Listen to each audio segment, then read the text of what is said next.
So hi, everybody. I am Dr. Lisa Tritto. I am a pediatrician and I specialize in pediatric weight management here at Evora.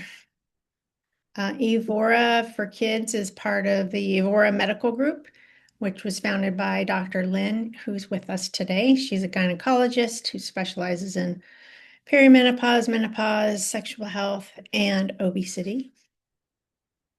Hang on, I gotta let somebody in. And we are located in St. Louis, but we also do telehealth, and I do telehealth in multiple states, Illinois, Indiana, Missouri, Minnesota, and Ohio. And our team here consists of myself. We have Audrey Miller, who's a dietitian. We have Amanda Ratz, who is a therapist who sees kids, and she also serves as a health coach. And we have Joni Sheridan, who's a pediatric nurse, but a personal trainer as well. And we have a small gym here in our office too for our patients. And these are all the ways to find us on social media and so on. And I'll show that again to you at the end of our talk. Also, a little bit about me. I was in general pediatrics for over 20 years and decided to make a shift and pursue obesity medicine. Came from being frustrated with not being able to help my patients and also just needing a switch from the pace of general pediatrics. So I went to the University of Minnesota where I did a 1-year clinical fellowship in their weight management clinic with other pediatric obesity medicine specialists. It was a big center for clinical trials, and they were involved with several of the medication trials for obesity medicines in kids. So where do we start? The main message here is that obesity is a disease, and the Obesity Medicine Association has a definition that we follow, and that it's a chronic and relapsing multifactorial neurobehavioral disease. And it causes an accumulation of excess fat. And that creates what we call adiposity. So adipose tissue dysfunction. Our body fat serves as its own organ, and I'll go into that a little bit later on here. The excess fat causes physical problems, as you can imagine, things like sleep apnea, musculoskeletal issues, and then also affects our metabolic health. There's psychosocial consequences, and so on. And I really want to emphasize the importance of understanding the disease and the pathophysiology behind it, because it helps us then to rein in our own individual weight biases that we all have, implicit or explicit bias about weight. We have been conditioned by cultural messages to make assumptions about people based on their size. And the problem is that bias affects our patients. Kids and family can sense judgment even when they think we're being neutral.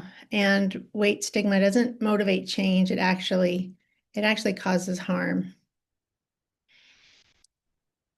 The studies have shown that healthcare providers will frequently dismiss patients' health concerns and attribute all to weight. They order fewer tests. They don't offer as many options for treatment, and that's been shown in studies. So trying to minimize that.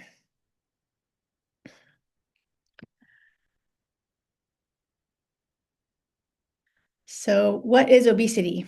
Obesity is caused by many factors. I'm going to go over some of those, and many of them are not in control of our patients. Having some technical difficulties here. Stand by. Okay. And obesity is persistent, especially if it starts early on in life. It's particularly aggressive when it starts in childhood. What obesity is not is a lifestyle problem, a choice, lack of willpower, bad parenting, all the things that people assume when they look at somebody. And so understanding all of that helps us with our language around obesity. And we really like to use person-first language. It's a really important, um, the signals that we send to our patients. And even when we are discussing this with one another, particularly when we're writing in the chart. So we recommend using, 8-year-old boy with obesity instead of an obese 8-year-old. And along the same lines, morbid obesity is also a term that has many negative connotations. And so instead, we now use a term severe obesity. And there's a definition for severe obesity that I will get into here in a moment.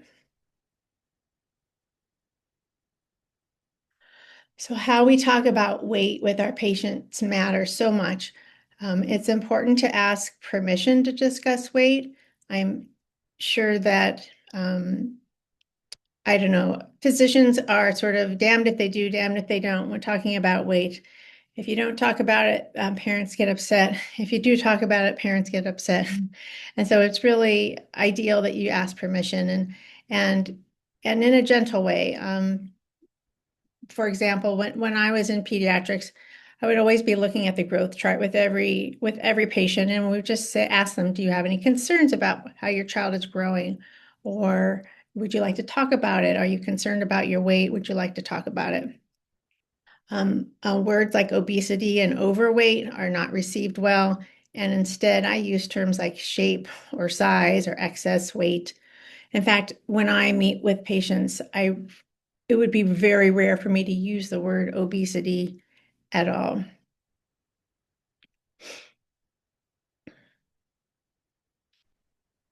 So these are a few examples of things that you could say when you're trying to point out a weight issue to them. So, sometimes I would say things like, you seem to be gaining a little faster than you're growing, or we're seeing a pattern that is different than what you've had before. Or if the family's not concerned, but I, as a physician, am very concerned, I might say, let's do some lab work to make sure you're healthy on the inside.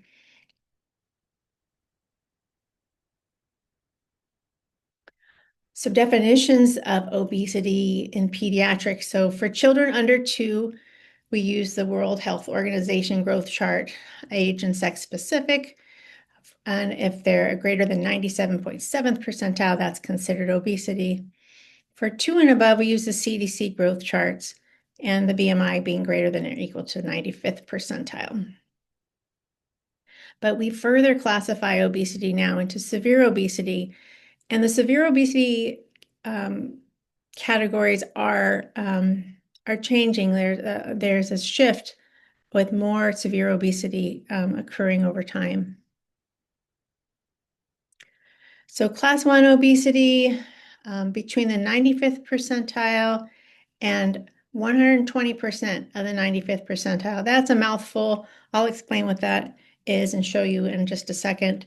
Severe obesity is class 2 and class 3, where severe is between 120% and 140% of that 95th percentile, which would correlate to a BMI between 35 and 40 in adults. And then severe obesity, class 3, is greater than or equal to that 140%, or 40 or above in an adult.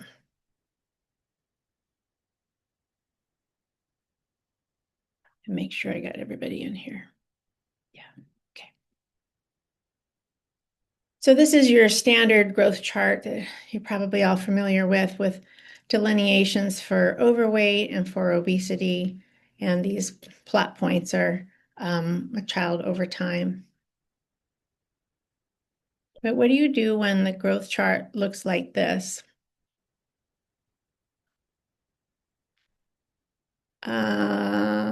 Dr. Herlith is asking who sets these definitions.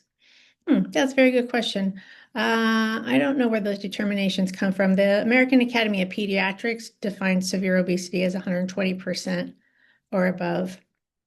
And beyond that, I don't know. So this is a BMI chart for a young boy, a real patient of mine. He's 10 years old. And you'll see that the standard BMI chart goes up to a BMI of 34. And if you're above that number, you get this little caret up here if you're using an EPIC system. And so it becomes difficult to delineate exactly where they are. And for me, when I'm treating patients that are in this weight range, it's important for me to get a better grip of where they are. Specifically, it helps me monitor their progress. So there's a few ways to do that. One is going to the CDC BMI calculator. That's online.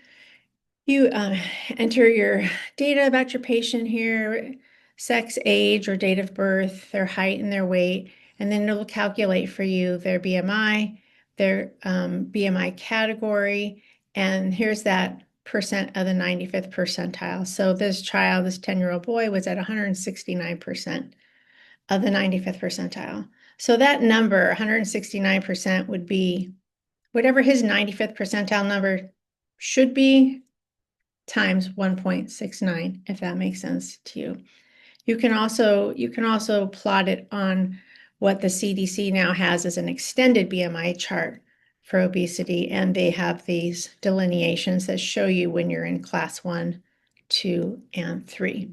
And again, these are age specific, sex specific for each child. Our EMR system is a little too simple for this. And so instead, I use this online program called mygrowthcharts.com. And this again is that same patient where it shows where his BMI has fallen.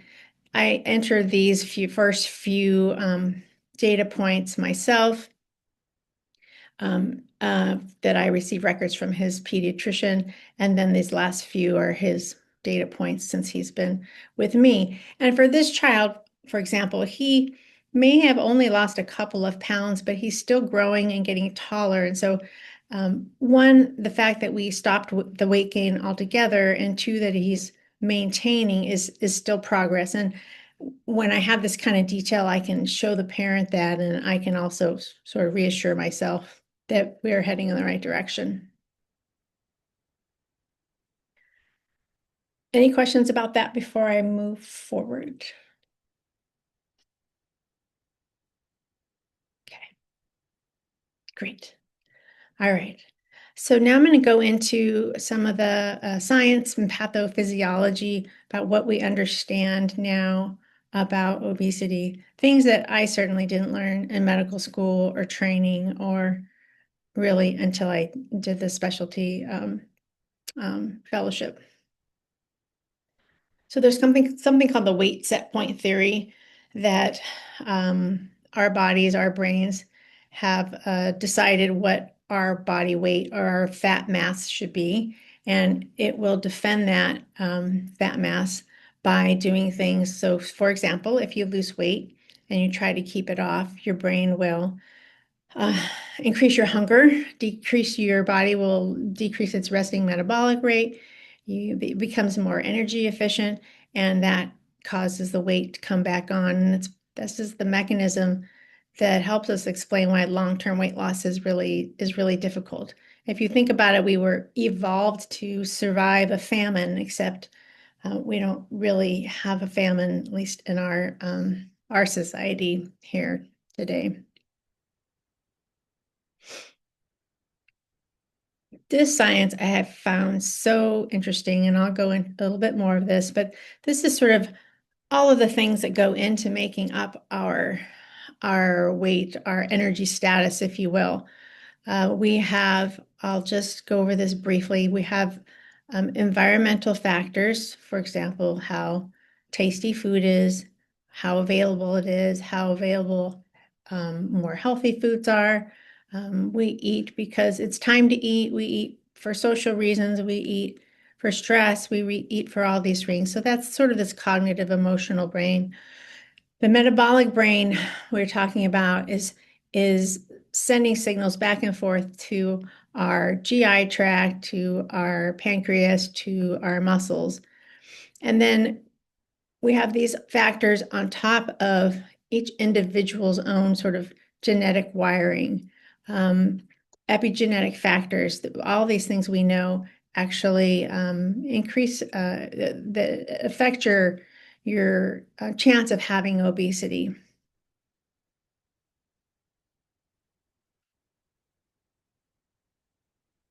So I mentioned earlier that adipose tissue is its own organ, and there are over 600 of what are called adipokines, substances that are secreted from our body fat. They include inflammatory markers. They include signals such as leptin and adiponectin, which I'll go over, and all these that you can see here.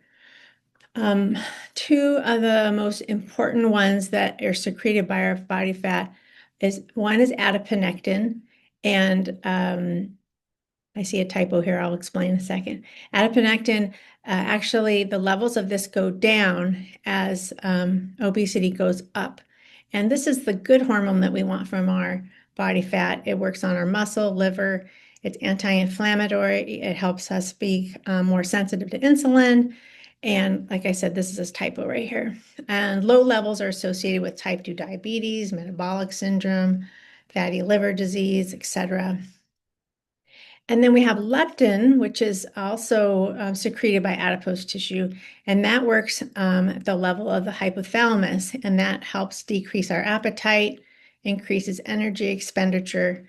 And interestingly, leptin levels go up as our fat mass goes up, and you would think that that would then counteract the excess weight. But in people with obesity, they actually develop leptin resistance. So they have high circulating levels of leptin, but it does not act in the manner in which we would hope it does.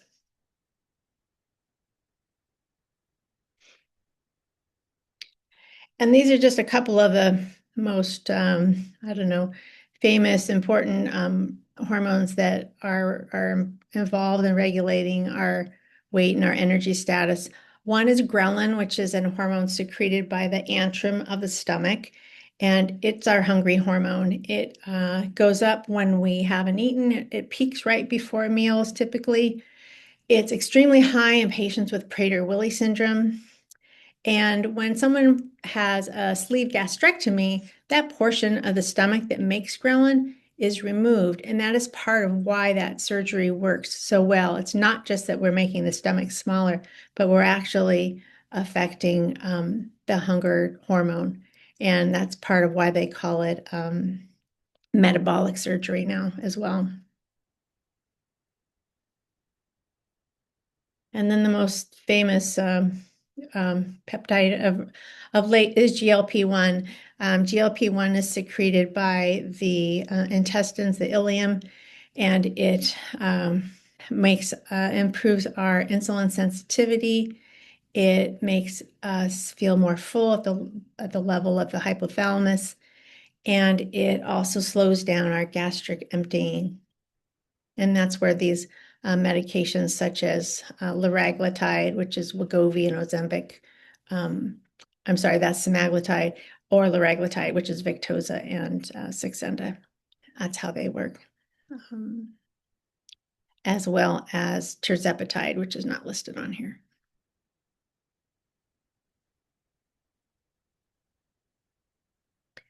So with my patients, Uh, I talk about this biopsychosocial concept of weight, not quite in these terms, and I'll just go over with this with you briefly for the sake of time and getting through all these slides.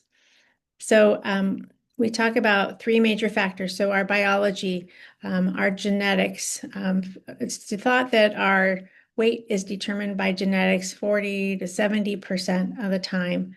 There are epigenetic factors, such as if a mother had diabetes during pregnancy, or if she gained an excessive amount of weight, if she had obesity, if dad had obesity, if the child was SGA or LGA. These are all factors that are known to contribute to weight. Certain endocrine disorders, of course, can cause weight gain, but it's really less frequent than you think. It's less than 1% of people with obesity have a problem with, for example, their thyroid. Brain injury or tumors, particularly to the hypothalamus, affect those satiety and hunger levels in the brain, and therefore they contribute.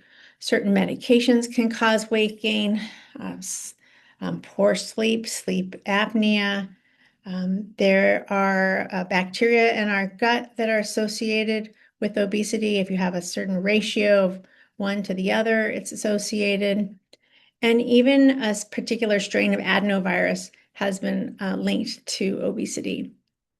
So on top of the biology, we also have our psychology sort of factors that contribute. So high stress, ADHD, anxiety, depression, autism, adverse childhood events, which could be sort of categorized with stress as well, binge eating, bullying, stigma, shame, those all tend to make weight issues worse.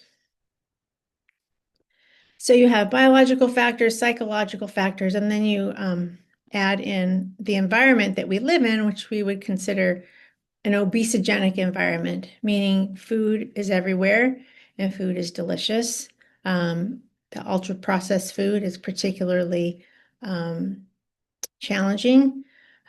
Sometimes we have families that can't afford fresh fruits and vegetables. We have not a lot of control over what's being served in school meals. Our society has become more sedentary. Kids will have limited opportunities for physical activity. For example, they don't have gym like they used to, or they may live in a neighborhood that's not safe, or their parents are working until late at night and they have to stay inside. So many factors there. Then there's just habits and cultural norms and practices.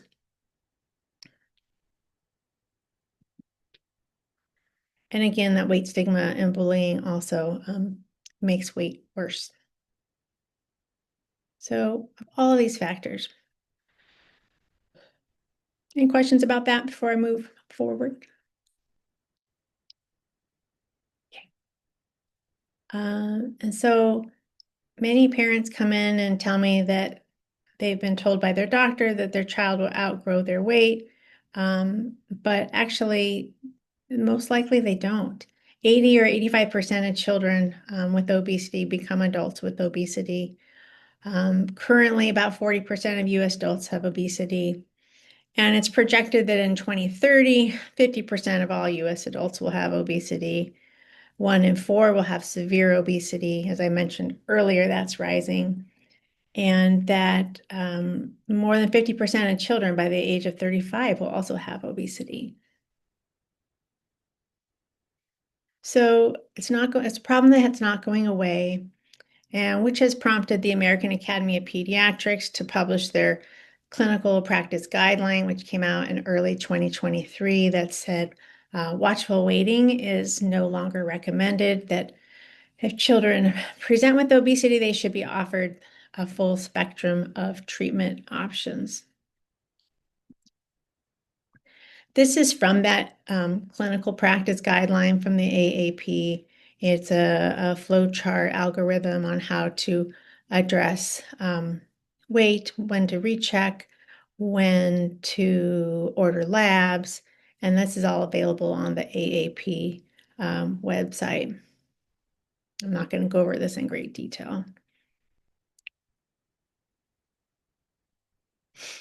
So, what to look for in your patients that might make you want to refer them to a specialist? If they have early onset or severe obesity, so early onset meaning before the age of 5, those children have even higher risk of having obesity and weight-related complications. If they're having a change in their weight gain trajectory, so all of a sudden they're gaining more rapidly, that's concerning. If there's a strong family history of obesity, if there's a parent who had bariatric surgery or family members with diabetes, those are bigger risks for the child. If the child has hyperphagia, so they're constantly seeking food, constantly wanting to eat, they're doing a lot of hiding and sneaking of food. And I'm not talking about Halloween candy. Everybody gets a pass on that, but just regular routine um, of sneaking food. I often will have parents come in and they have been they've been locking up cabinets in order to keep the kid out of the food. If the child has any sign of insulin resistance, particularly acanthosis nigricans, you may see on exam. You may see PCOS, that's a sign of insulin resistance as well. If they have abnormal lab values, so high fasting glucose and A1C in the prediabetes range and elevated ALT, well, we often will see hypertriglyceridemia, we'll see low HDL. Any of those factors means we probably need to give it some attention. If you're finding that their mental health is impacted or their physical capacity is impacted, those are reasons to be concerned. If they've got snoring or sleep apnea, or if the parent just seems concerned and frustrated, you can always send them to a specialist, send them to me, and we can talk about whether they need to be worried or not. This is to remind me that I do a free 15-minute consultation for anybody. So if you as a provider aren't sure, or if a family's not sure, they can call, I talk with them, and we get a good idea if we're the right fit for one another. And sometimes we're not. Sometimes, for example, I had a patient who was of normal weight, was extremely picky eater, and that probably wasn't it's not my specialty, but I was able to tell her sort of where to go and who could help with that. So when I get a patient, this is sort of how the flow goes. I collect medical records from the pediatrician. I go over their birth history, growth charts, all their medical history, their labs.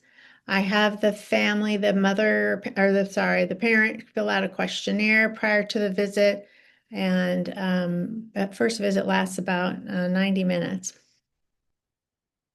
The questionnaire, multiple things, identifies what's important to the family, what their big concerns are about the child's situation. I get more medical and history, developmental history, psychiatric history, all of these things. Family dynamics, meaning are there two households? So sometimes when we're looking at what our lifestyle is like, we have to make sure we're taking into account all of these factors. Quality of sleep, eating habits, behaviors, body image issues.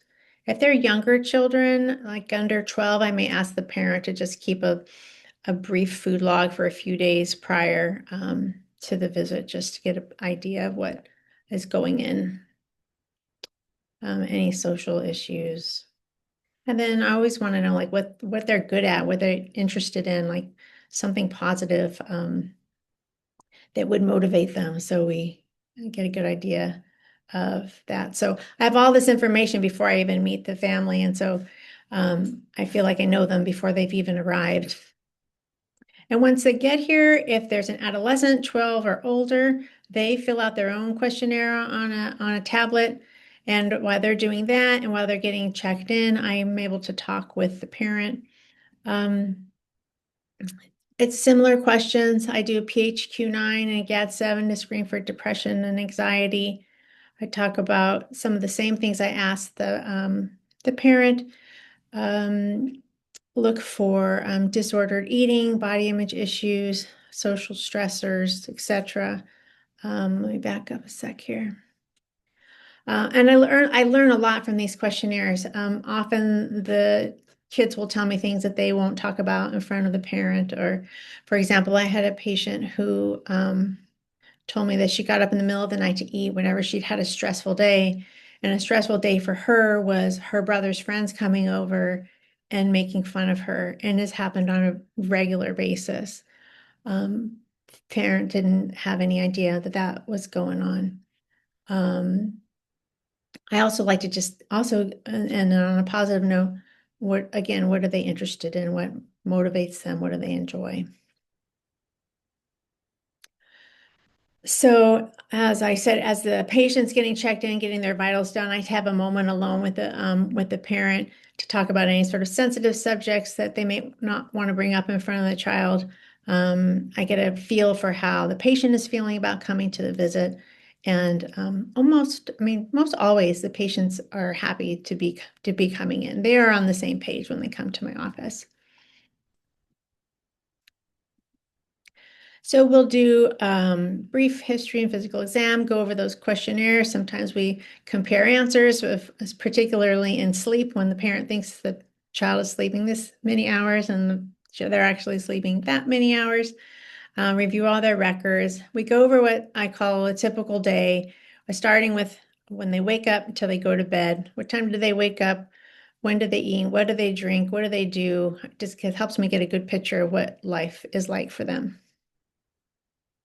And then I'll have some private time with the adolescent where we can talk about those eating behaviors, any body image things, stressors, bullying, teasing, that sort of thing.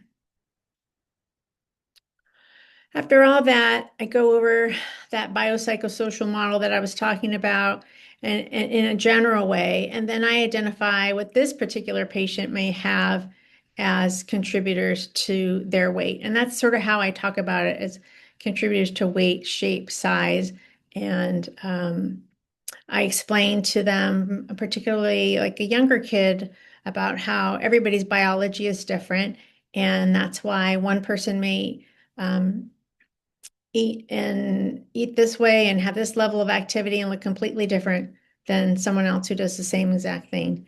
So it helps to, I think, disarm them. And so I do that long discussion with them. Uh, and all of these particular things that I see quite frequently, ADHD, very common, depression and anxiety. And we also talk about any comorbid conditions that they may have developed already. And then we come up with a plan. And if they haven't had labs, we do some fasting labs. Genetic testing is done for children that have severe obesity before the age of 5. There may be referrals to maybe our dietitian or a therapist or sleep study or whatever they might need. We talk about medications, which I'll go into a little bit more in a moment, and all the other factors that are important to health, which I'll also go over in a second. We make follow-up plans, and then after their visit, I email them a summary of what we talked about and what our plans are going forward. Any questions there before I move on? No, good, good, good. Okay. So there's 4 basic pillars of care in the treatment of obesity, whether it's children or adults. These really are the same. It's nutrition, it's physical activity, it's behavior change, and historically, weight management programs really focused on these 3 items, but now we have more medical management, looking for medical causes, and potentially using medications. You're probably all familiar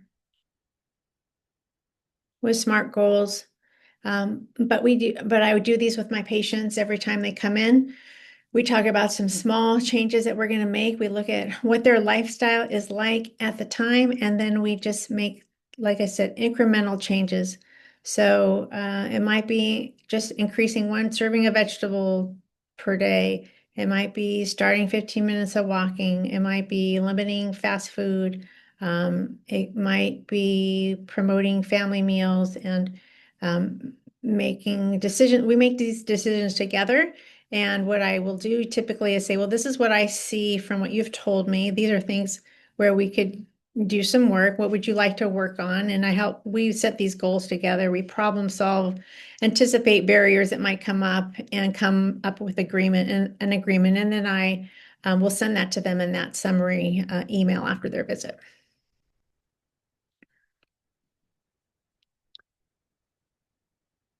So early intervention seems to prevent disease more effectively and lead to better long-term outcomes. And the AAP shows or recommends that the patients have frequent visits, ideally 26 hours of contact time within 3 to 12 months. That's really difficult to achieve, but it doesn't have to be a physician contact time. It can be the physician, it could be dietitian, it could be an activity program, therapist, any of those things. And that all of our decisions are collaborative. I'm gonna kind of speed up here for the sake of time. But generally, our plan is to reduce that adiposity that we talked about earlier with that fat mass dysfunction. As far as targets of weight loss go, I don't typically set a weight number goal. I don't really talk about actually weight or the number on the scale at all. I'm sorry I didn't mention that sooner. Um, I might discuss weight loss in the context of a comorbid condition. So if a patient has prediabetes or fatty liver, I might say that we know that losing 5% of BMI can improve these sort of health measures. And so that might be it. That might be a goal. But beyond that, it's usually more focusing on overall health habits, how they feel in their body. And not the number on the scale. So I rarely even talk about it. What happens when we don't treat obesity? Statistics show prediabetes, obstructive sleep apnea, fatty liver disease, cardiovascular disease, particularly dyslipidemia, psychological distress, depression, anxiety, that bullying, and is all more common with obesity that's untreated. And I've seen all of these things in many patients.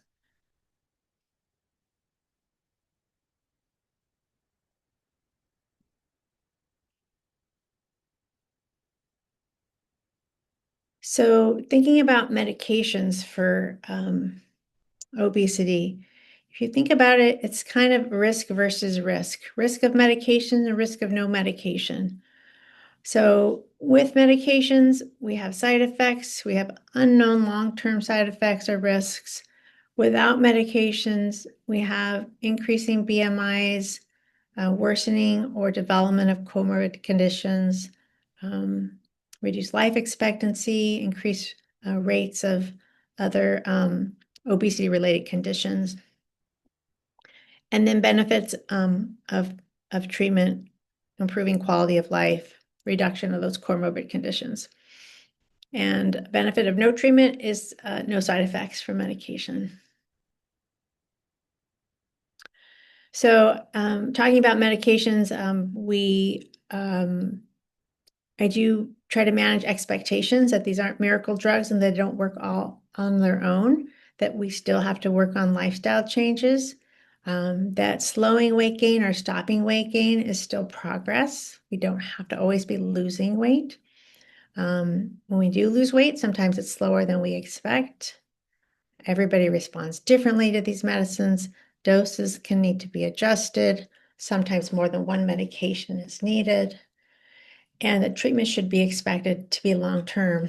As we consider obesity a chronic condition, it is very likely that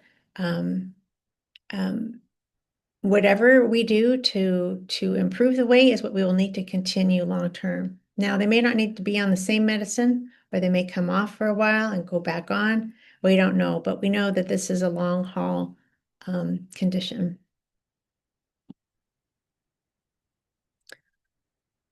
I'm going to go over some of the most commonly used medicines. I didn't list everything here, but I'm going to give you what's FDA approved for 12 and up. One is orlistat, which I never will ever prescribe, probably. I will tell them about it. It causes greasy stools, and nobody wants that, and it doesn't work very well. Qsymia is a combination of phentermine and topiramate. That is a pill they take once a day. It decreases appetite and increases fullness and decreases cravings. It can change their taste for certain things, like carbonated beverages may taste different to some people, and that can be a beneficial thing if it's someone who's a big soda drinker. Saxenda, which is one of the GLP-1 receptor agonists, and Wegovy, which is another GLP-1 receptor agonist. The costs I've listed here are sort of out-of-pocket costs if insurance doesn't cover. So $99 a month for Qsymia. Liraglutide, $340 a month. This is generic now. This, however, is a daily injection. And then Wegovy is now about $500 a month. For kids that are 16 and up, there are other FDA-approved options. Phentermine is approved for ages 16 and above. That decreases their appetite. It's a mild stimulant. And cost is very minimal. Zepbound is only for 18 and up, and that is a molecule that is both a GLP-1 and a GIP receptor agonist. I'll go into that a little bit more in a second. Also expensive, somewhere between $399 and $699 a month. And then Contrave, which is bupropion and naltrexone. I don't have the price listed on here. I guess I forgot to look that up. And then there are off-label uses of medications that have been around for a long time. And we use those quite a bit. So using phentermine for someone under 16 alone, or using it for more than 90 days, is considered off-label, but it's very common practice. Topiramate we use a lot in younger kids because of this increase in fullness and decrease in cravings. Vyvanse we use fairly frequently, particularly if you have ADHD, as that decreases appetite, reduces impulsivity around food. And metformin is used sometimes. I don't use it very often. I don't find that it helps all that much, but it does increase insulin sensitivity. I think I'm going to skim past some of these medications, and I'll talk about the GLP ones, and then if there's questions, I can go back. Wait a minute. Yep. Yep. So GLP-1 agonists actually are not new. They've been around since 2005. They just keep getting better with each iteration. So starting with exenatide back in 2005, liraglutide, which is the one that just went off of patent. Semaglutide, which is our Wegovy and Ozempic, has been used in adults since 2017 and in adolescents since 2022. And then the newest one on the market is tirzepatide, which is the same as Mounjaro and Zepbound. So semaglutide, I'm just going to go into this one for you a bit. So like I said, FDA approved in 2022 for 12 years and up. Just a moment here. And this works on the brain to decrease appetite, increase fullness, reduces food reward, slows gastric emptying, improves insulin sensitivity. It's in the studies, the STEP Teens trial, quality of life scores improved. The average weight loss was about 17% reduction in their BMI, and I should have brought the waterfall plot out. Some lost much more and some lost less. So again, everybody was different. I talked about this cost already. It's a once weekly injection. There's a lot of education that goes into prescribing this medication, a demonstration of how it's used, and talking about side effects and how to minimize those side effects. The biggest ones typically are GI related, nausea or vomiting, belching, constipation or diarrhea. And to minimize those side effects, we talk about how we need to eat more slowly, smaller portions, lower fatty foods, and real close monitoring. I have them come in once a month for monitoring and very slowly uh, accelerating their dose only when we need to. Pancreatitis, not too common in kids. Gallbladder disease is possible. It's just related with weight gain. Pregnancy, and none of these medications should be used with pregnancy. And then if there's a family history of thyroid, medullary carcinoma, multiple endocrine neoplasia type 2, they are considered contraindicated.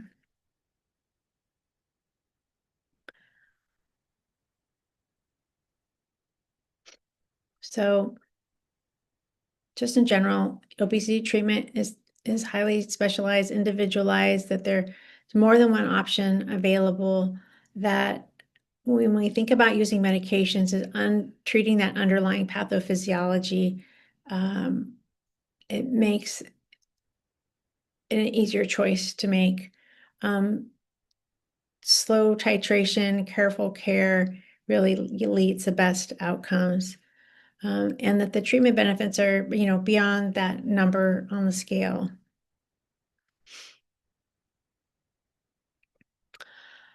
So that's the end of my talk, and I would be happy to answer any questions that you have. I think there's a question in the chat, and I'm going to try and find that. And I thank you all very much for coming. Somebody asked, how can I find a pediatric practice that will prescribe when appropriate? New Jersey, Philadelphia region. One good place to look would be the Obesity Medicine Association website or the American Board of Obesity Medicine. They have some filters where you can filter whether, what state you want to look in and what the doctor's primary specialty is. And these would be people who are board certified in obesity medicine. I have been asked recently about the New Jersey area, and I have been looking and I haven't found anybody, but I can certainly be happy to, if you send me an email, I put my email on here somewhere. Where is it? Maybe it's on here. Oh, it was at the beginning. It's Dr. Tritto at evoramed.com, DRTRITTO at evoramed.com. I can look for you. If I know somebody in the area, I definitely would let you know.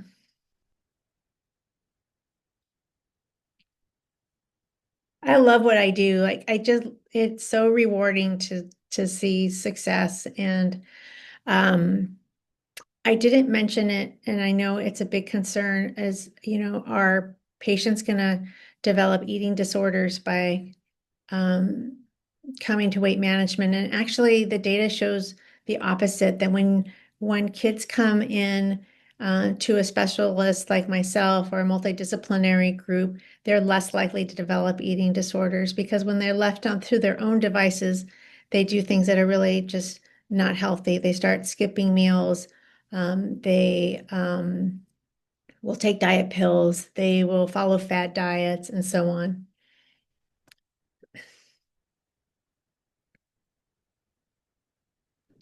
Yes, Maria, that's right. American Board of Obesity Medicine and the OMA. I have a question if I may ask. Sure. I guess I'm sort of in the infancy of the shift, and I'm wondering, it sounds like you're in a multidisciplinary group. Uh, Yes. do I when I'm certified and maybe fellowship, etc., do I need to sell myself or are there like jobs out there? How does this work? That's a good question. And Was this a practice you were in before as a primary care doctor? no, no, I came in here as I had left general pediatrics. I actually relocated to St. Louis. I was living somewhere else before. So I came here as just an, obesity specialist. So yes, people have to find you. I hate the idea of marketing. I never had to do that before. I just showed up and people came and it was amazing and it was great. But as a specialty, so it's new, so people don't know that it exists, particularly for pediatrics at least.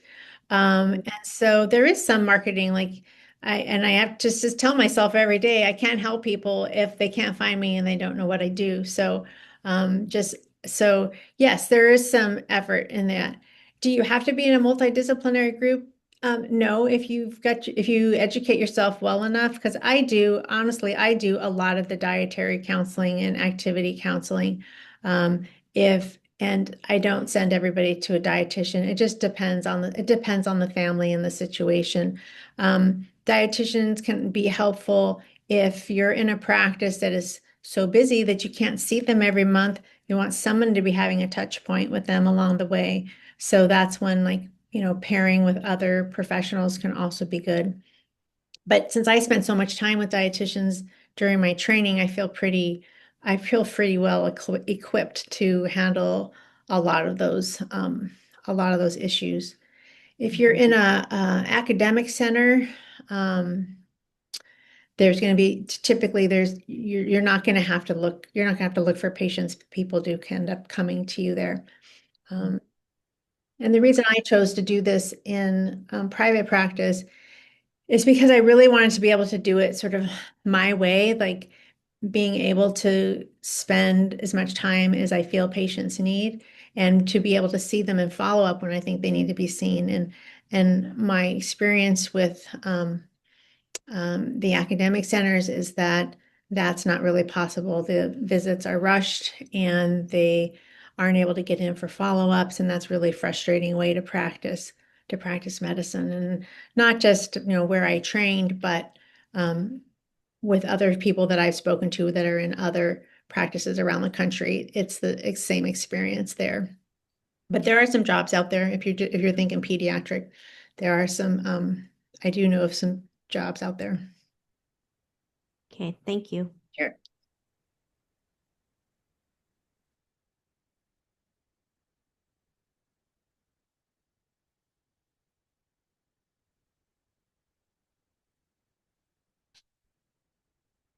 So yeah, like I was saying, I absolutely love what I do. I'm so glad I made this decision to make this change.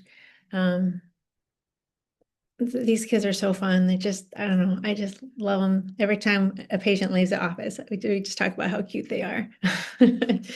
It's been really very rewarding.